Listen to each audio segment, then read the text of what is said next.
Bismillahirrahmanirrahim. Assalamualaikum warahmatullahi wabarakatuh. Selamat pagi dan salam sejahtera untuk kita semua. Alhamdulillah hari ini kita dapat kumpul di kelas 1B untuk acara diseminasi modul 1.4 budaya positif CGP Angkatan 8. Untuk itu kita langsung saja membuka acara pada pagi hari ini dengan bacaan bismillah bersama-sama. Bismillahirrahmanirrahim. Terima kasih. Kita langsung saja. Acara pada pagi hari ini akan ada 3 pemateri. Yang pertama ada Bu Dewi Astuti SPD, yang kedua Pak Wahyu Tri Ardioko SPD, dan yang ketiga ada Ibu Endah Sari Puspita SPD.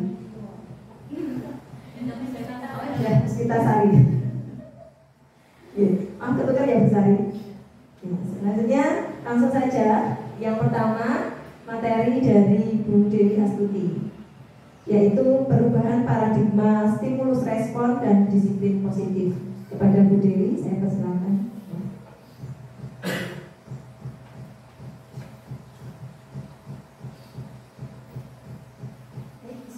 Assalamualaikum warahmatullahi wabarakatuh. Waalaikumsalam.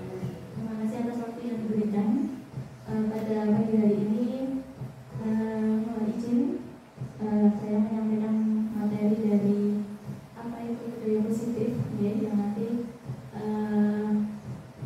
materi selanjutnya nanti akan diberikan oleh rekan saya Pak Wahyu Samudusari. Yang pertama yang ingin saya sampaikan adalah tujuan pendidikan. Apakah sebenarnya tujuan pendidikan? Menurut Ki Hajar Dewantara, bahwa pendidikan adalah menuntut segala kodrat yang ada pada anak-anak agar mereka dapat mencapai keselamatan dan kebahagiaan yang setinggi-tingginya, baik sebagai manusia maupun sebagai anggota masyarakat. Oleh sebab itu, pendidik itu hanya dapat menuntun tumbuh atau hidupnya kekuatan kodrat yang ada pada diri anak agar dapat memperbaiki lakunya, bukan dasarnya, hidup dan tumbuhnya kekuatan kodrat anak. Jadi tugas kita itu hanya menuntun, Bapak Ibu. Kemudian dalam kegiatan pada pagi hari ini adalah tentang diseminasi budaya positif. Ya, apa itu budaya positif? Budaya positif di sekolah yaitu pembiasaan yang bernilai positif. Di dalamnya mengandung sejumlah kegiatan yang mampu menumbuhkan karakter murid agar mereka dapat berkembang menjadi pribadi yang kritis, penuh hormat, dan bertanggung jawab sesuai dengan karakter profil pelajar Pancasila. Nah, konsep utama budaya positif yang nanti akan kita sampaikan itu ada 7. Yang pertama, perubahan paradigma stimulus respon. Yang kedua, disiplin positif. Yang ketiga, kebutuhan dasar manusia. Yang keempat, motivasi perilaku manusia. Yang kelima, restitusi, posisi kontrol guru. 6, keyakinan kelas. Dan 7, segitiga restitusi. Nah, di sini nanti saya akan menyampaikan yang pertama itu perubahan paradigma stimulus respon. Untuk membangun budaya yang positif, sekolah perlu menyediakan lingkungan yang aman dan nyaman agar murid-murid mampu berpikir, bertindak, dan mencipta dengan merdeka, mandiri, dan bertanggung jawab. Salah satunya strategi yang perlu ditinjau ulang adalah bentuk disiplin yang dijalankan selama ini di sekolah. Disiplin sangat berkaitan dengan kontrol guru terhadap siswa.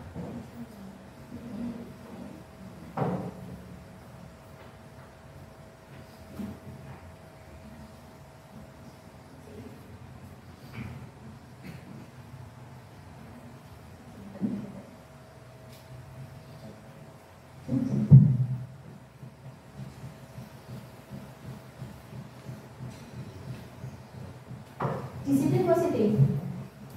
Ketika mendengar kata disiplin, nah, kebanyakan orang akan menghubungkan kata disiplin itu dengan tata tertib,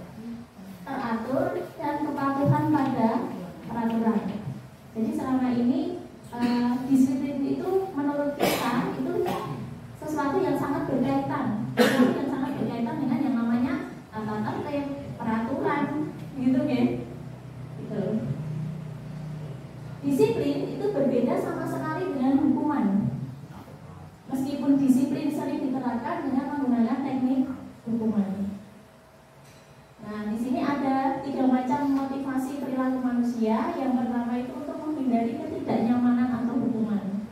Nah, biasanya orang melaksanakan atau apa itu bersikap disiplin, ya, itu motivasinya itu bisa yang pertama misalnya untuk menghindari ketidaknyamanan atau hukuman. Jadi takut akan mendapatkan hukuman.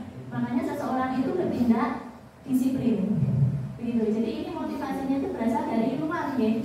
Namanya motivasi eksternal. Gitu. Kemudian yang kedua itu untuk mendapatkan imbalan atau penghargaan dari orang lain. Jadi seseorang itu bersikap disiplin itu motivasinya itu supaya mendapatkan imbalan atau penghargaan dari orang lain.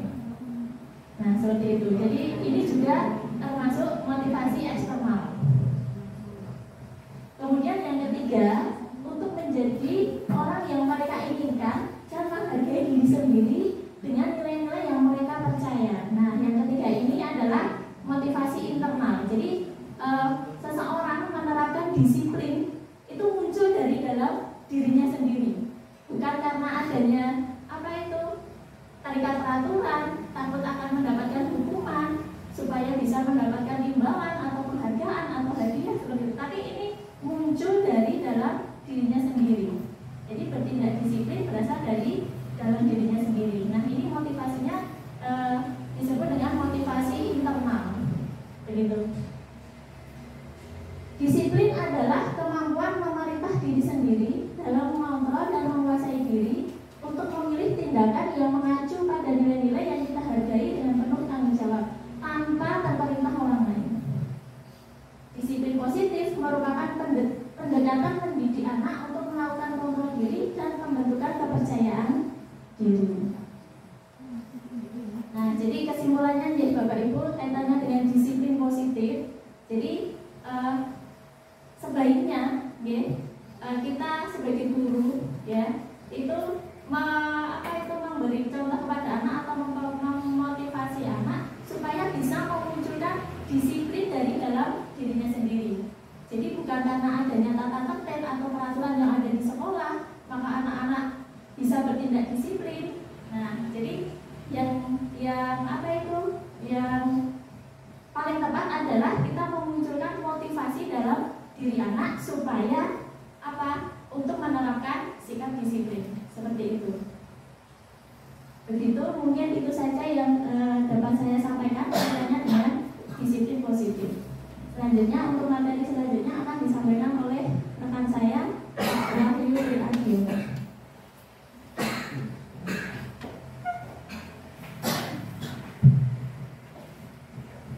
Terima kasih waktunya diberikan kepada saya. Sebelumnya, Assalamualaikum warahmatullahi wabarakatuh. Selamat siang Bapak Ibu semuanya.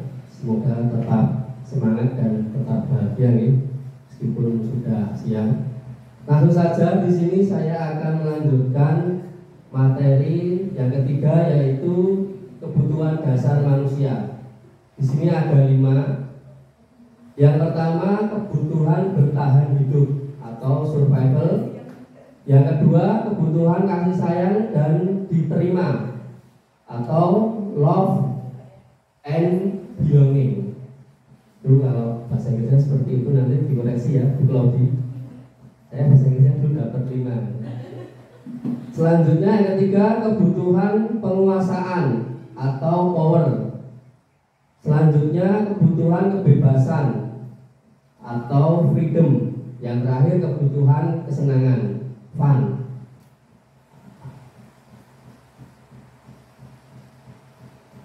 Di sini ada kasus Andi merampas bekal temannya saat makan siang di kelas. Tindakan apa yang sebaiknya dilakukan guru? Dalam konteks penerapan disiplin positif, guru sebaiknya mencari tahu alasan Andi melakukan tindakan tersebut agar mengetahui kebutuhan mana yang sedang berusaha dipenuhi oleh Agus. Nah, ini tadi dibedakan menjadi 5 seperti yang saya bacakan tadi. Yang pertama, survival. Andi lapar dan orang tuanya tidak membawakannya bekal makan siang. Jadi dia dari kebutuhan dasarnya tadi dari survival seperti itu. Alasannya dia lapar, ternyata tidak dibawakan bekal, akhirnya merampas atau meminta dari temannya. Kemudian belonging, Andi ingin mencari perhatian temannya, atau bisa dikatakan Andi ini caper gitu deh, supaya dapat perhatian temannya. Kemudian power, Andi merasa hebat agar temannya takut dan menuruti keinginannya. Andi ini merasa dia hebat, jadi temannya seperti ditakut-takuti. Kemudian freedom, Andi merasa bosan dengan bekal yang dibawakan orang tuanya karena selalu bekal yang sama. Bisa juga Andi ini bosan dengan bekal yang dibawakan orang tuanya. Misalkan setiap hari dibawakan nasi, terus padahal dia ingin mie ayam, misalnya seperti itu. Kemudian fun, Andi hanya iseng dan dia menikmati ekspresi wajah temannya yang kesal. Ini yang paling ngeselin ya. Hanya iseng-iseng saja, beda kontrolnya senengan ini.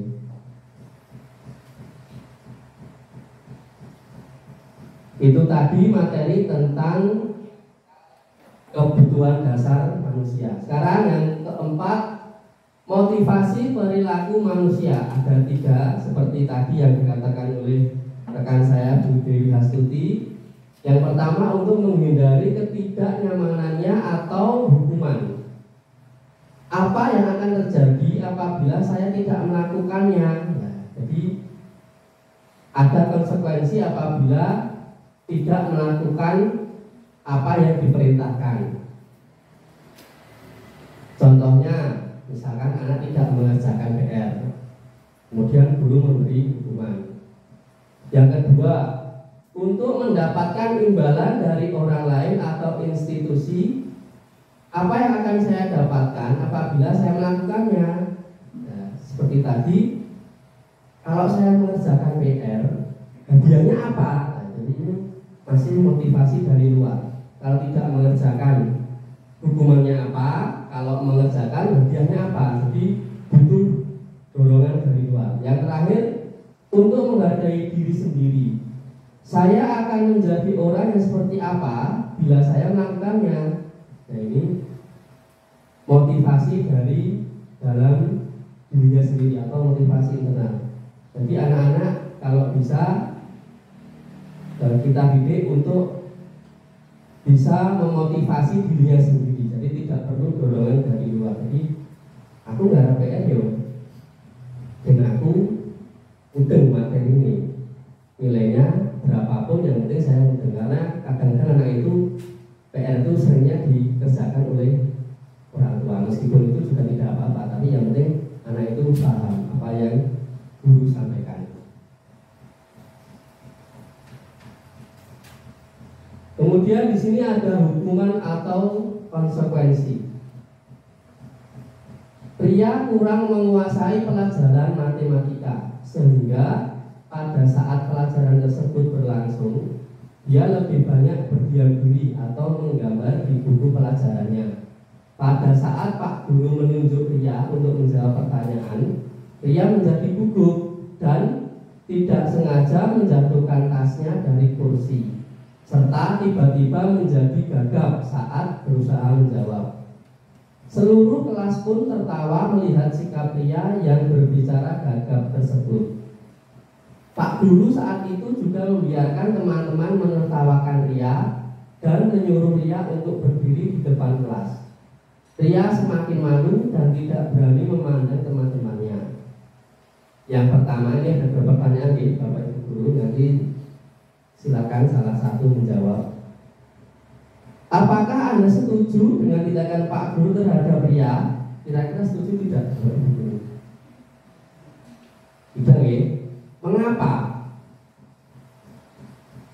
Kalau setuju mengapa? Kalau tidak setuju mengapa?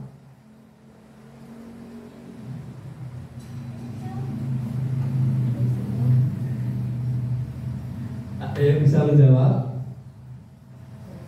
Kalau setuju mengapa? Tidak setuju mengapa?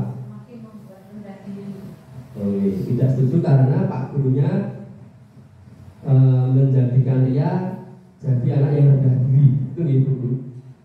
Yang kedua, menurut Anda tindakan Pak Guru terhadap pria adalah sebuah hukuman atau konsekuensi? Pak Yuni, kira-kira tindakan Pak Guru ini termasuk hukuman atau konsekuensi, Pak? Hukuman ya? Hukuman. Oke, nanti kita lihat.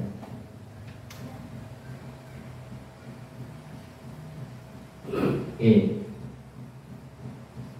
Ini ada hukuman atau konsekuensi. Untuk yang tadi kita dua pertanyaan tadi jawaban Pak Ibu Guru sudah benar ya. Yang pertama tadi tidak setuju karena membuat anak jadi rendah diri, jadi minder, kemudian jadi apa ya, takut pada gurunya, karena itu adalah hukuman. Kemudian yang kedua tadi hukuman atau konsekuensi, tadi Pak Ibu Guru menjawab hukuman itu sudah betul. Sekarang ini ada 7 pertanyaan, kita jawab bersama-sama. Dari setiap kolom ini termasuk hukuman atau konsekuensi. Yang pertama, monggo dibacakan Bu Agung dan menjawab. Lari mengelilingi lapangan 2 kali karena terlambat sekolah. Hukuman. Kenapa hukuman? Karena membuat siswa merasa kok aku dihukum karena aku terlambat sekolah. Terima kasih Bu Agung. Selanjutnya Bu Novi.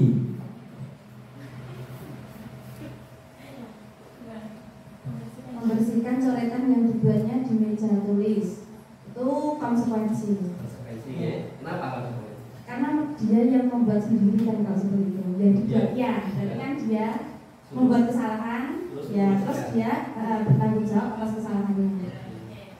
Matur nuwun. Bu Emi selanjutnya. Murid diminta untuk upacara tidak mengerjakan tugas. Hukuman. Kenapa? Karena kan tidak melaksanakan tugasnya, makanya mendapatkan hukuman. Hukuman. Selanjutnya Bu Rima. Mengganti penggaris teman yang sudah dipatahkan, itu konsekuensi. Kenapa? Ya, mengganti apa yang dibuatnya. Jadi anak itu berbuat merugikan orang lain dan harus mengganti. Bertanggung jawab terhadap apa yang diperbuat. Terima kasih. Selanjutnya Bapak Arjiono. Berjemur di lapangan karena tidak mengikuti upacara bendera. Hukuman. Kenapa? Karena upacara merupakan apa yang sudah dijelaskan atau tata tertib yang ada. Karena anak tidak menjalankan, pasti itu ada. Bukan berarti hukuman fisik ya. Berjemur itu di sini di lapangan karena tidak mengikuti upacara. Itu hanya karena di belakang upacara pun bisa. Nah, jadi mohon maaf untuk kata hukuman ini jangan sampai diberikan kepada anak karena kata hukuman itu menakutkan. Ya, hukuman itu menakutkan sekali. Di dalam keterangan bahasa hukuman itu tindakan menjadi diberi hadiah atau diberi kabul. Nah ini mohon nanti pada waktu pelaksanaan di sini pun diberi hukuman itu kelihatan berat sekali, tapi diberi ya tadi memberi hadiah diberi itu kami digunakan atau berjemur tapi mengikuti upacara di belakang. Jadi bahasanya ini bahasa yang enak didengar aja untuk anak. Terima kasih. Terima kasih Pak Yono, saya sangat bagus sekali. Selanjutnya Bu Kloki. Murid diminta bertelanjang kaki karena tidak menggunakan sepatu hitam. Itu hukuman. Hukuman kenapa? Karena tidak memakai tidak mematuhi aturan yang ada. Terima kasih. Selanjutnya yang terakhir Bu Istiqomah. Berdiri di depan kelas karena tidak bisa menjawab pertanyaan, itu termasuk hukuman. Kenapa hukuman? Harusnya tidak dengan berdiri tapi malah dapat bimbingan agar si murid lebih paham tentang soal-soal yang diberikan. Terima kasih Bu Isti, bagus sekali. Seharusnya tidak disuruh berdiri tapi lebih dipahamkan tentang soal-soalnya. Betul ya? Lanjut Bu Dewi. ini Bapak Ibu, perbedaan hukuman dan konsekuensi. Hukuman itu bersifat tidak terencana atau tiba-tiba. Hukuman bisa diberikan oleh guru tanpa melalui sebuah kesepakatan antara murid dengan guru, dan bisa berupa hukuman fisik maupun psikis. Jadi hukuman itu bisa secara tiba-tiba. Misalkan anak terlambat, kamu terlambat, tidak ditanya dulu, tapi langsung kamu di depan kelas, kenapa terlambat? Belum ada kesepakatan. Jadi hukuman itu bersifat spontan, seperti itu. Kemudian konsekuensi sifatnya sudah terencana atau sudah disepakati antara guru dan murid. Namun hal tersebut tetap saja membuat murid merasa tidak nyaman, dan guru harus senantiasa memonitor perilaku murid-muridnya jika melakukan pendisiplinan dengan cara konsekuensi. Jadi konsekuensi itu sifatnya sudah terencana atau sudah disepakati. Jadi Bapak Ibu guru besok di awal masuk bisa membuat kesepakatan kelas semacam itu. Kira-kira kesepakatan kelas yang pertama bagaimana datang tepat waktu, kemudian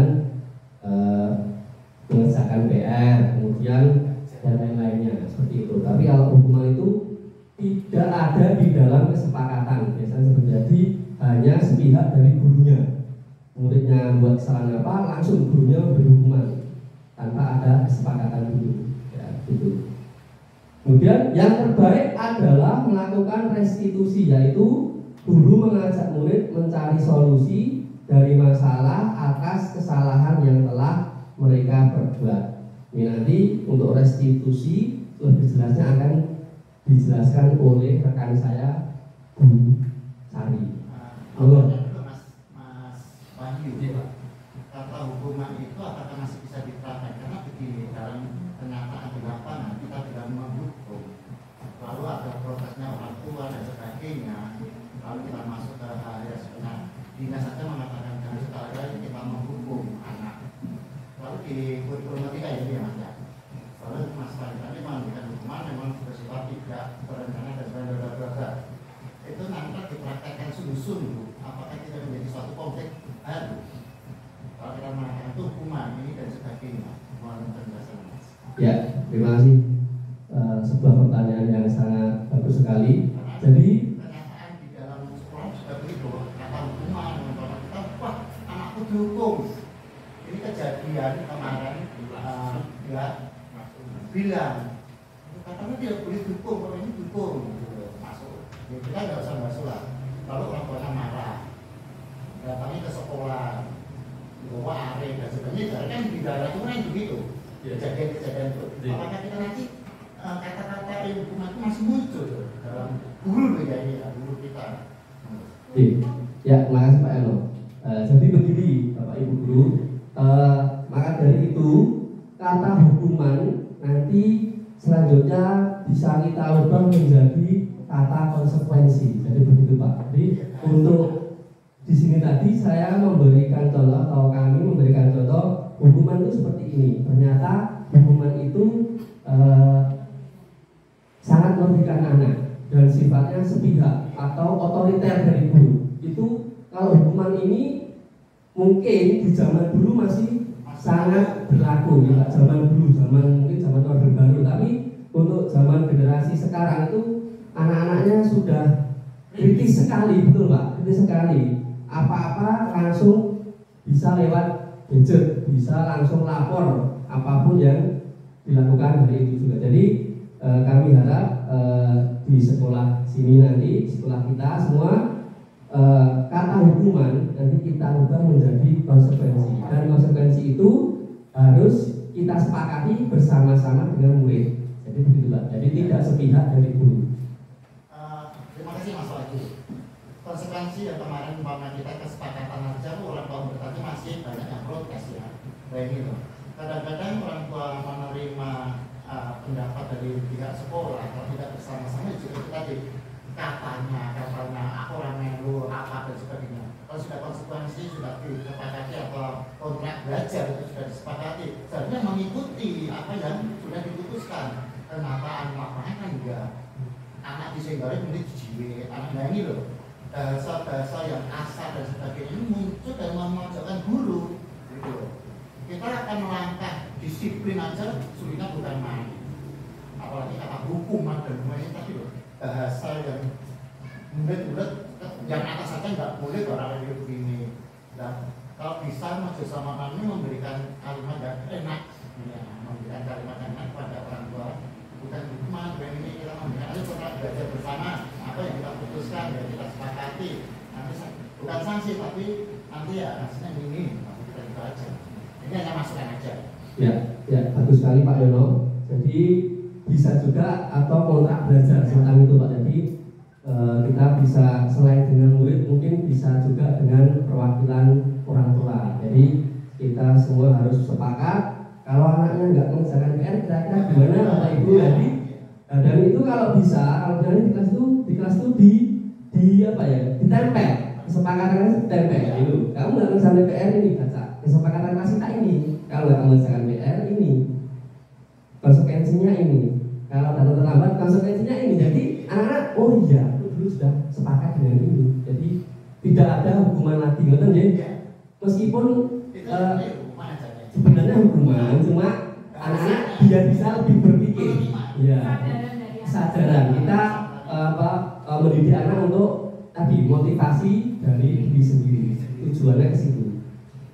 Meskipun negara kita itu berdasarkan hukum sebenarnya Pak. Iya Pak. Nah, padahal negara berdasarkan hukum lah, guru-gurunya nggak boleh menghukum. Itu juga agak rancu sebenarnya. Tapi di sini kita tetap kita ubah hukuman itu menjadi konsekuensi atau kesepakatan kelas atau kontrak belajar seperti istilahnya banyak sekali Pak. Terima kasih Pak Yono, bagus sekali.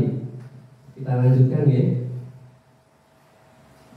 Nah, ini untuk restitusi posisi kontrol guru nanti yang menjelaskan adalah rekan kami yang sangat luar biasa, Bu Endah Puspita Sari, bukan Endah Sari Puspita, tadi Bu Anggun.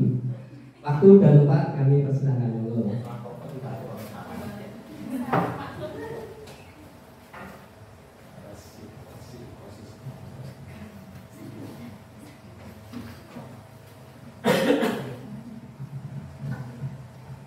Assalamualaikum warahmatullahi wabarakatuh. Waalaikumsalam. Terima kasih atas kesempatan dan waktu yang sudah diberikan kepada saya. Di sini saya bersama dengan Bu Dewi, dengan Pak Wahyu, menjelaskan materi tentang budaya positif yang bisa kita laksanakan di sekolah.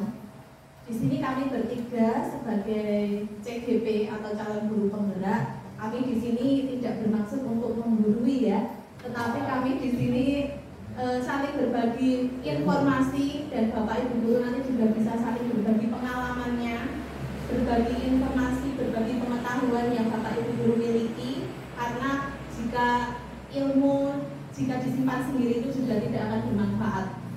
Masih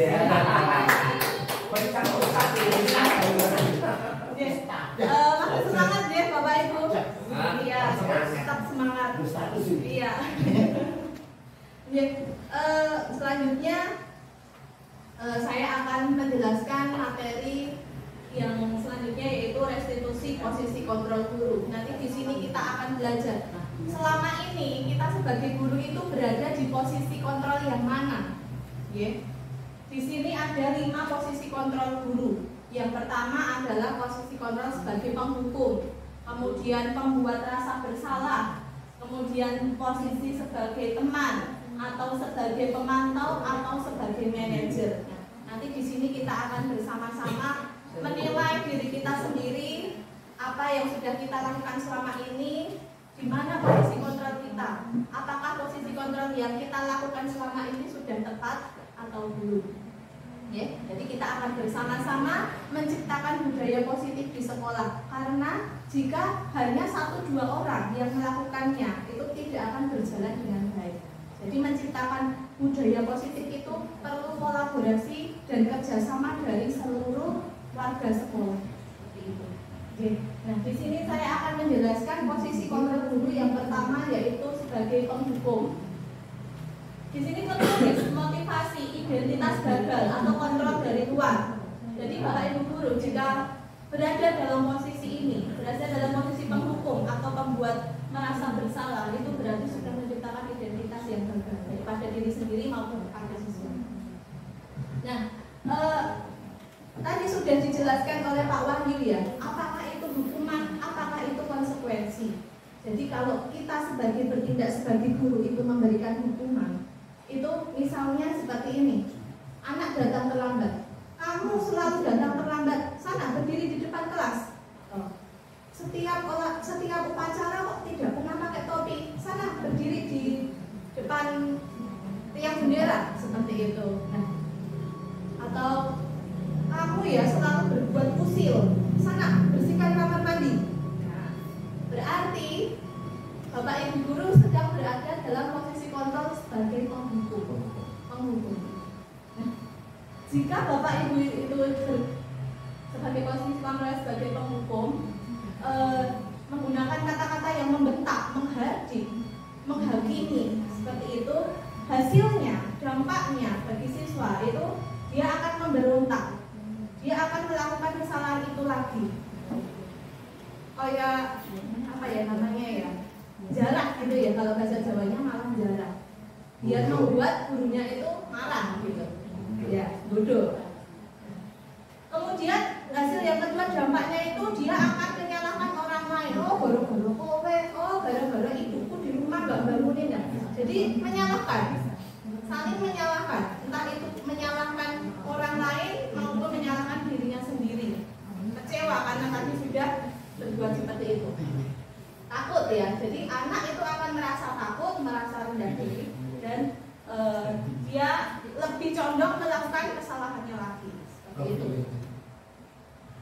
Kemudian posisi yang kedua yaitu membuat orang merasa bersalah. Kalau tadi penghukum, Bapak Ibu guru itu lebih kepada kata-katanya membentak, nadanya tinggi. Tapi kalau membuat rasa bersalah ini biasanya kata-katanya itu lemah lembut. Kamu mau jadi apa Tona? Kamu nggak kasihan sama ibu, sudah capek-capek, sudah dari pagi sampai siang memberikan pelajaran, kamu tidak kasihan sama ibu, sama orang tuamu di rumah kamu tidak kasihan. Seperti itu. Jadi anak merasa, oh iya, aku salah, membuat dia itu merasa bersalah. Nah, kalau dia sudah merasa bersalah, dia akan rendah diri, tidak pede, ya, ingin berbuat takut salah, ingin aktif takut nanti dimarahi atau membuat orang lain kecewa, seperti itu. Jadi anak akan merasa rendah diri, merasakan rendah diri. Kemudian dia akan condong juga untuk menyembunyikan, menyangkal dan berbohong kepada dirinya sendiri maupun kepada orang lain supaya orang lain tidak kecewa dengan dia. Itu adalah identitas gagal, yaitu jika kita posisi kita sebagai penghukum dan pembuat merasa bersalah. Kemudian identitas berhasil atau sukses, tetapi kontrolnya dari luar, motivasinya motivasi eksternal. Ya, karena ada motivasi eksternal, tadi sudah dijelaskan Bu Dewi sama Pak Wahyu, motivasi eksternal sama motivasi internal. Motivasinya itu dari luar. Posisi kontrol sebagai teman. Nah, ini biasanya kita menggunakan bahasa yang bersahabat dengan anak.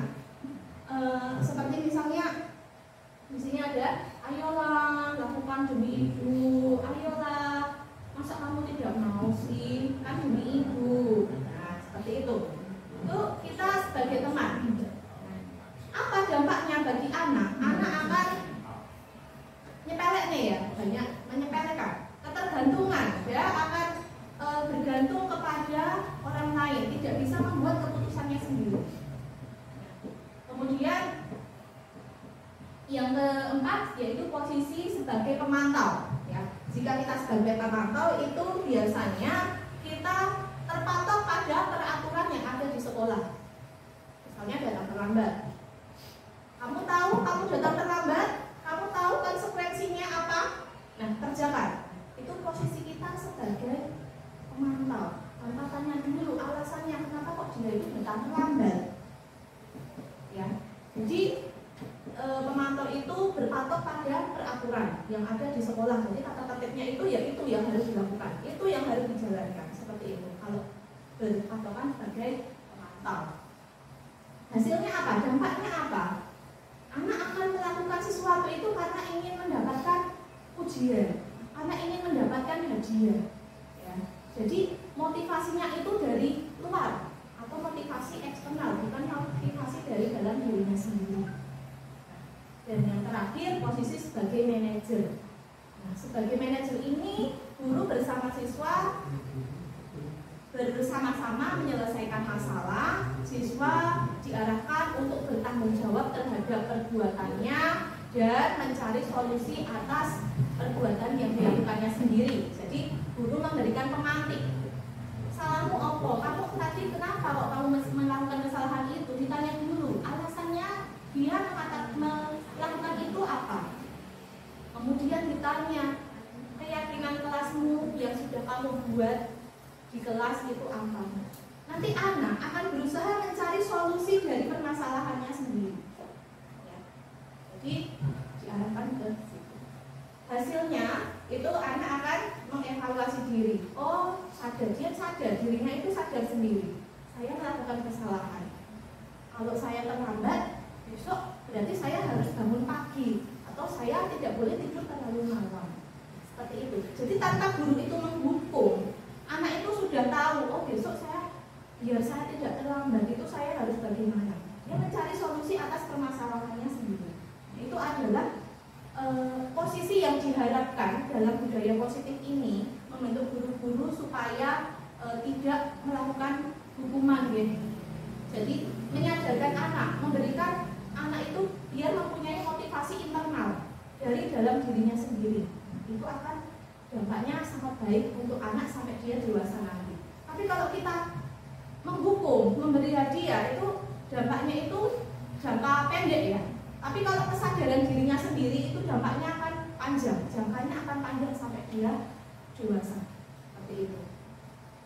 Kalau dia dihukum, itu juga membuat trauma. Jadi saat dewasa, aku dulu pernah dihukum gara-gara ini. Itu masih ingat. Nah, dia akan teringat. Tapi ingatannya itu ingatan yang buruk, yang negatif. Jadi sebisa mungkin kita sebagai guru, sebagai pendidik itu bisa memberikan ingatan yang positif kepada siswa. Nah, selanjutnya di sini ada pertanyaan kepada siswa. Saya kecewa sekali dengan kamu. Nah, ini siapa yang mengatakan? Adalah guru, posisi kontrol guru sebagai pemegang rasa bersalah. Kecewa ya. Kemudian kamu selalu saja datang terlambat. Nah, yang mengatakan adalah penghukum. Ayolah, lakukan demi ibu bapak. Nah, itu sebagai teman. Apakah kamu mau mendapatkan stiker bintang hari ini? Nah, itu adalah posisinya sebagai pemantau. Lalu bagaimana kamu bisa menyelesaikan ini? Nah, ini berarti dia menstimulasi biar dia mencari solusi sendiri atas permasalahannya. Itu berarti bertindak sebagai manajer. Dan yang keenam, kamu selalu menjadi terakhir yang mengerjakan atau kamu selalu berbuat onam. Itu berarti posisi guru sebagai penghukum. Seperti itu. Dari 5 posisi kontrol guru ini, adakah yang Bapak atau Ibu guru belum jelas atau belum paham? Ada yang mau memberi tanggapan? Pak Yono memberi tanggapan.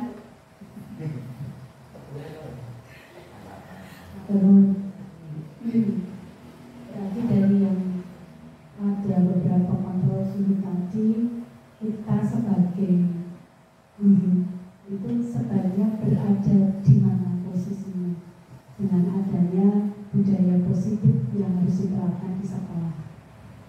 Dan saya juga kadang harus di kelas, maka saya harus memposisikan diri saya ini sebagai apa ketika saya mengelola kelas. Baik, terima kasih Bu Rima. Sebagai apa posisi kita sebaiknya di sekolah, baik sebagai guru maupun sebagai kepala sekolah. Tadi kita sebagai teman dan pemantau itu juga bisa kita lakukan ya.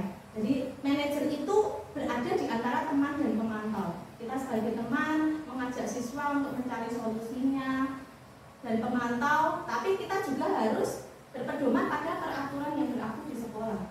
Tidak hanya kita siswa disuruh mencari solusi sendiri, tapi solusinya itu juga bertentangan dengan tata tertib, juga itu tidak baik.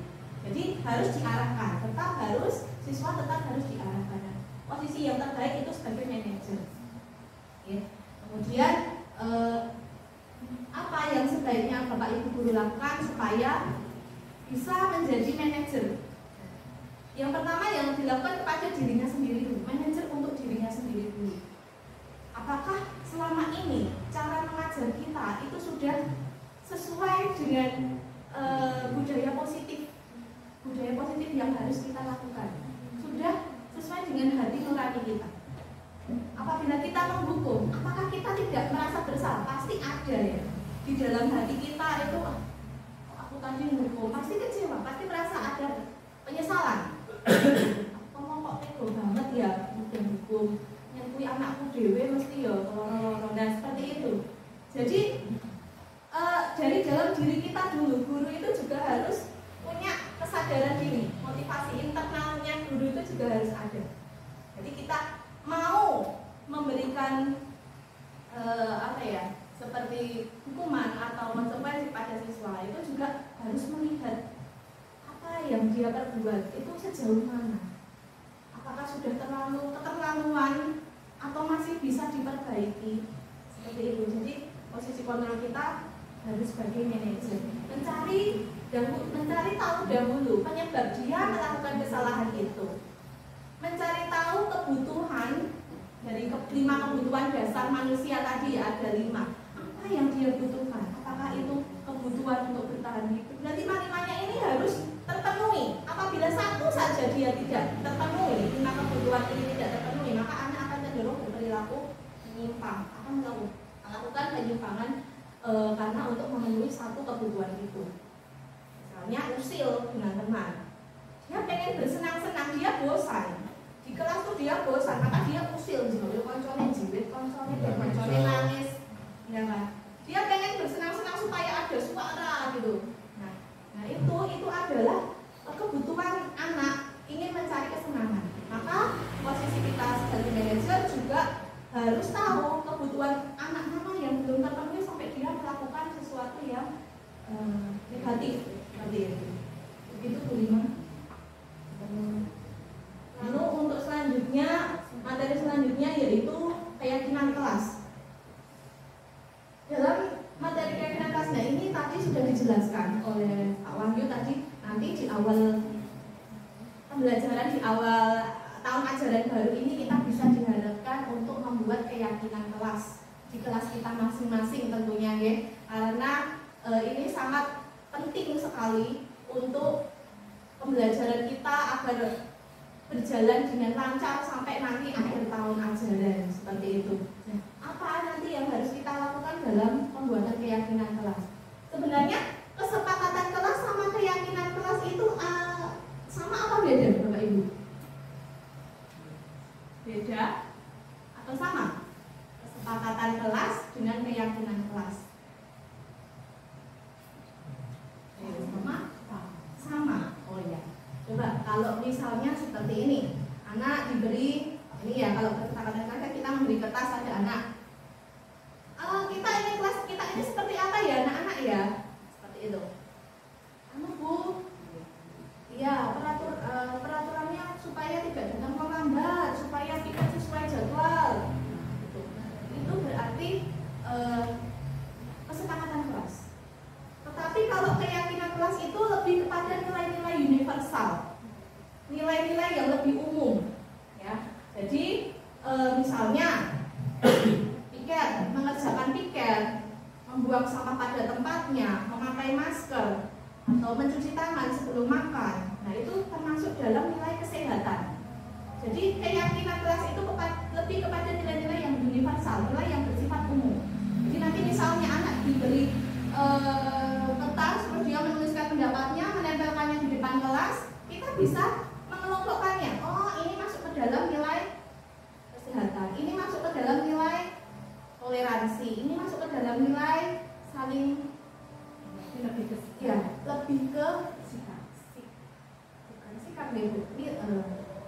nilai-nilai kebajikan, nilai yang bersifat lebih umum. Jadi kalau dijabarkan itu banyak. Ya, misalnya usil atau mengganggu temannya, terus gurunya sedang menulis di papan tulis, dia malah gojek sendiri, gurunya menjelaskan dia asik sendiri, itu kan tidak menghormati. Ya, jadi masuk ke dalam satu nilai, tidak saling menghormati dan menghargai. Itu adalah satu nilai yang bisa dijabarkan dalam banyak kesepakatan seperti itu. Jadi keyakinan itu lebih kepada nilai-nilai yang bersifat umum. Seperti itu. Kemudian suatu keyakinan akan lebih memotivasi seseorang dari dalam. Maaf, ini baru azan atau di dulu.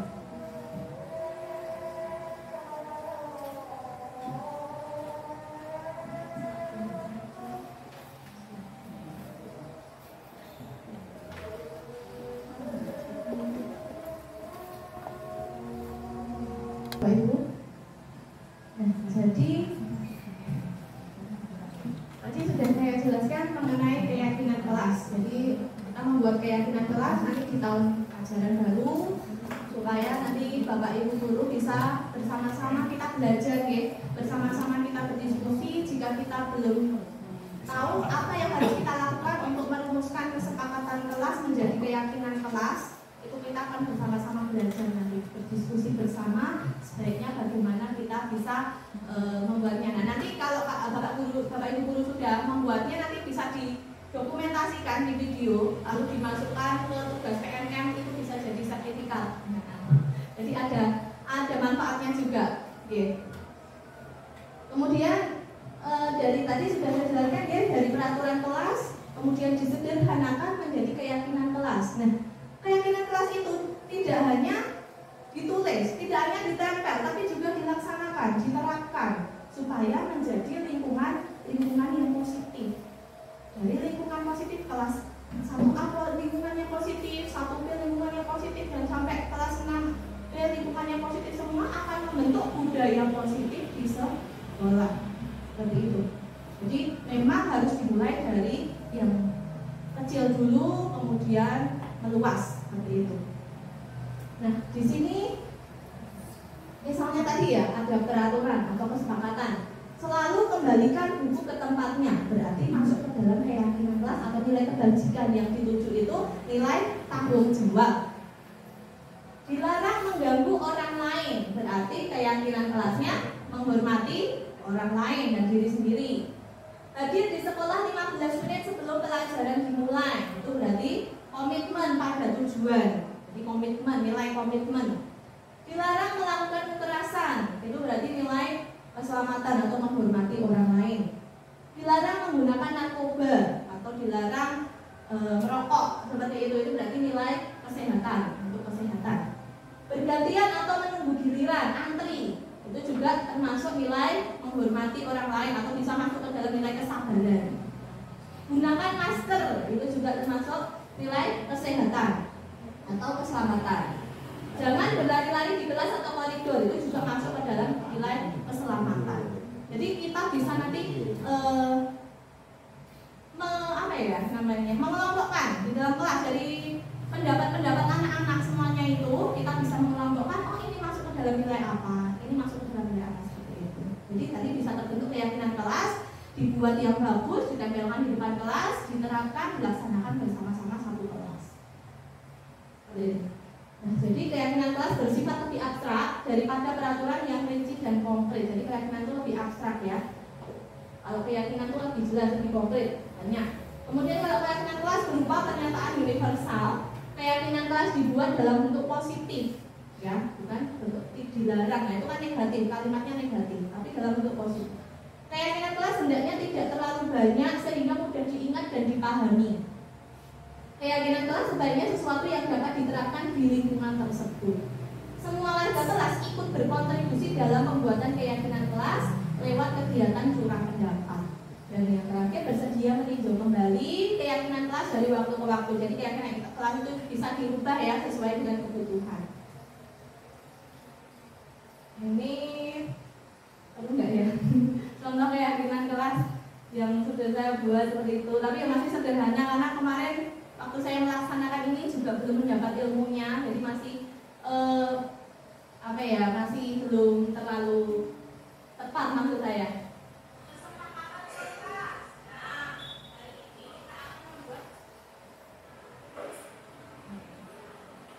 Cepatnya aja mas.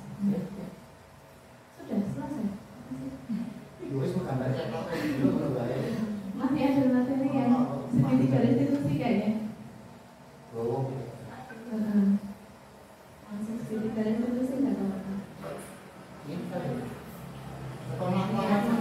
Dapat gambar. Ya seperti itu ya kira-kira. Jadi cepet ya maksudnya video. Oh iya.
Malu.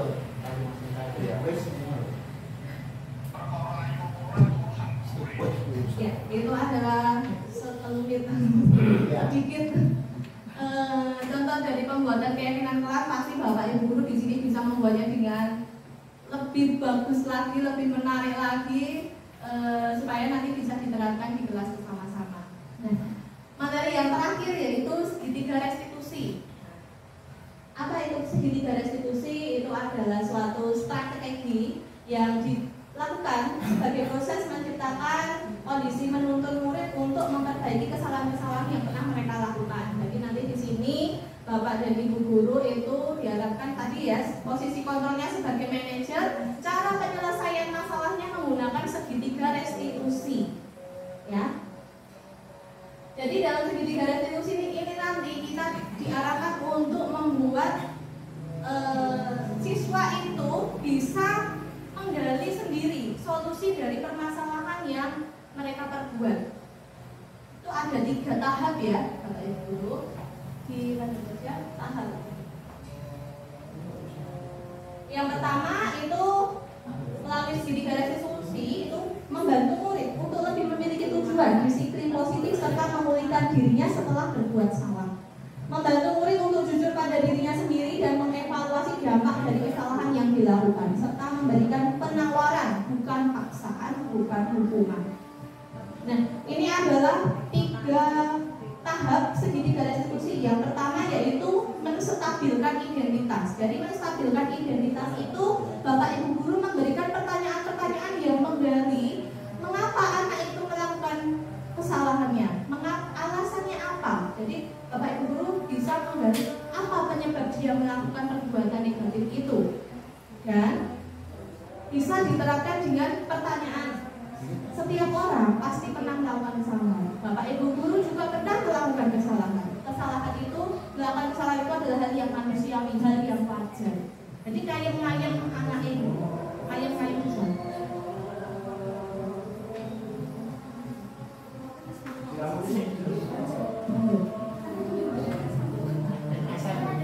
Kemudian bisa juga dengan pertanyaan seperti ini. Kamu bukan satu-satunya yang pernah melakukan itu. Jadi ada orang lain yang pernah melakukannya. Jadi kamu tidak satu-satunya yang pernah melakukan kesalahan ini. Kemudian saya berhenti sebentar ya.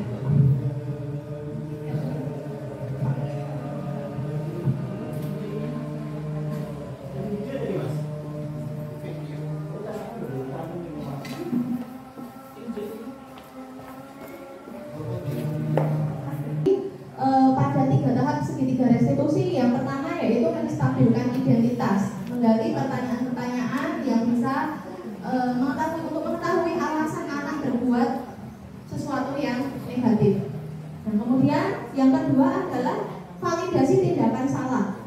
Itu berarti kita harus mengetahui kebutuhan dasar apa yang diperlukan anak, yang kebutuhan dasar apa yang anak itu belum terpenuhi sehingga dia melakukan kesalahan tersebut. Itu kita bisa menggunakan pertanyaan, kamu tentu punya alasan mengapa melakukan itu. Apakah ada cara yang lebih efektif untuk mendapatkan apa yang kamu butuhkan? Itu adalah contoh cara kita menggali validasi perbuatan salah dari anak. Kemudian yang ketiga itu adalah menanyakan keyakinan. Tadi sudah membuat keyakinan di kelas.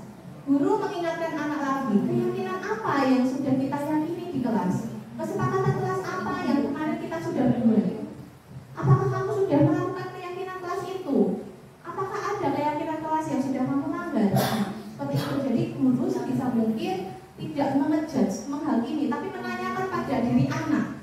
Biar anak itu bisa berpikir dari dalam dirinya sendiri, kesadaran dirinya sendiri, apakah dia melakukan sesuatu yang salah, yang sudah bertentangan dengan keyakinan kelas yang sudah dia buat di kelas.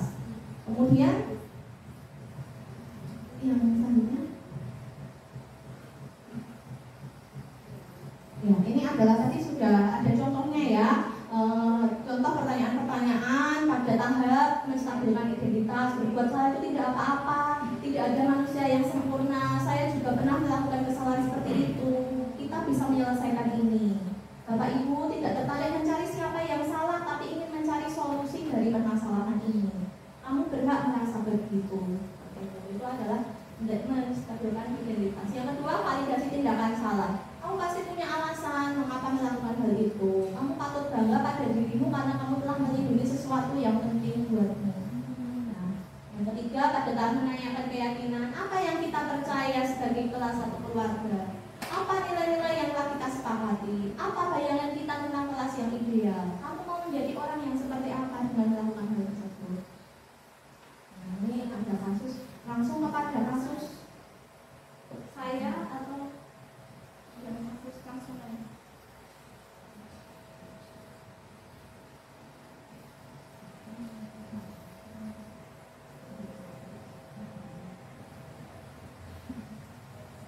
Ini adalah contoh penerapan segitiga restitusi yang sudah pernah saya lakukan. Di sini ada kasus Arvin masuk kelas setelah kembali dari kamar mandi dan mengambil minyak yang sedang mengerjakan tugas dengan kartu pulpennya dan menumpahkan minumannya di atas meja sehingga buku dan bajunya menjadi basah.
Ya, Bapak Ibu, itu tadi adalah contoh penerapan segitiga restitusi di kelas.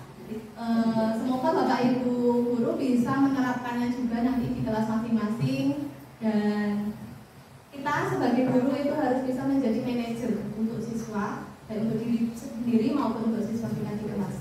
Nah, itu tadi adalah materi terakhir yang bisa saya sampaikan. Saya bersama Bu Dewi dengan Pak Wahyu mengucapkan terima kasih atas perhatian Bapak dan Ibu guru.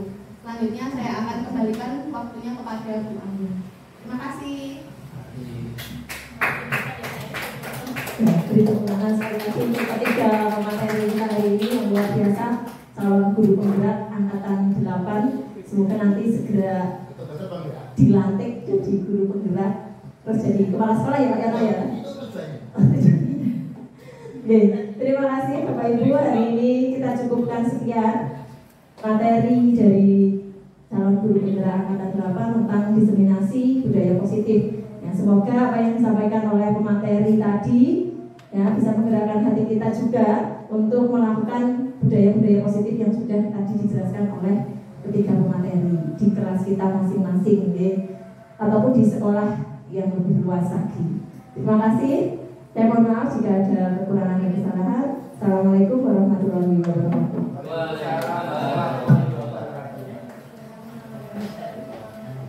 Sesuai kebutuhan